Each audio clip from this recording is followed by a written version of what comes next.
Premise 2. Traditional communities do not often voluntarily give up or sell the resources on which their communities are based until their communities have been destroyed. They also do not willingly allow their land bases to be damaged so that other resources, gold, oil, and so on, can be extracted. It follows that those who want the resources will do what they can to destroy traditional communities.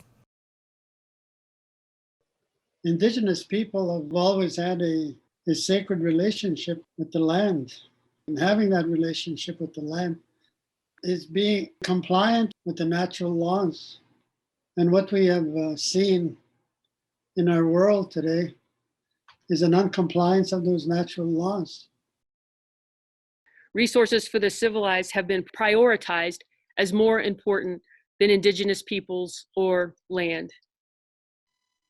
The history of the civilized meeting the indigenous is a history of genocide, torture, enslavement, rape, and the systematic destruction of their language, their culture, and their land. And this has happened again and again and again.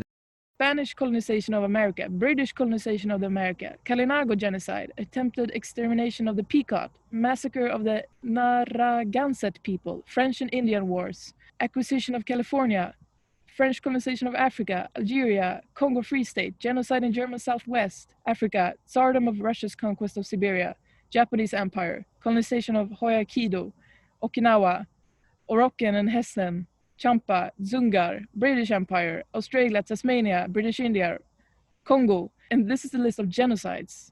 That's not even the list of colonies. That's not even the list of abuse by corporations.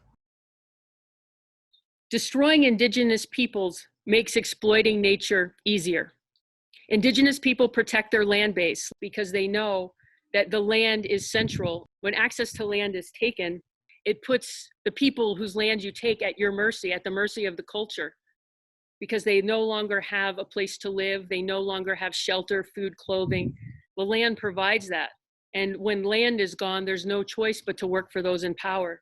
As long as you have your land base, you can still have food, you can still have family, you can still have community, you can still have connection.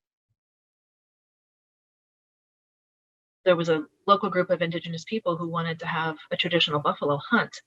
And the white scientists said to them, you can do this, but you can only hunt the old bulls because we don't think they're particularly important. And the traditional people said, no, that's not our way. Our way is we take this many of each kind. We can't just take the old bulls. And the scientists said, well, too bad. We have to do it our way or you can't do it. So they went ahead and they did it that way. And what do you know?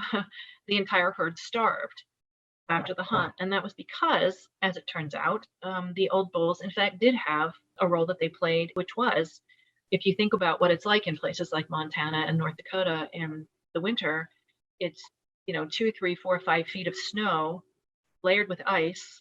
The snowpack is so dense that you need to be absolutely huge to get through it.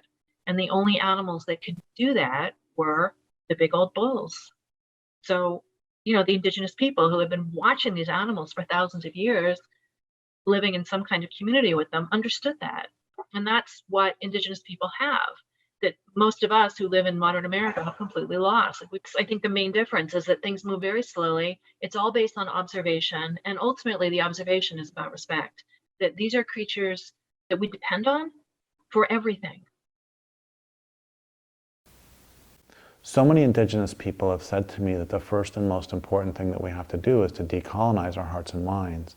We have to transfer our loyalty away from the economic system and to the real world. I would really like to see a shift from humans being human-centric to biophilic, to think about the needs of nature. If we don't stop and treat our world gently, we will destroy everything, including humankind. What we do to the earth, we do to ourselves. It's as simple as that.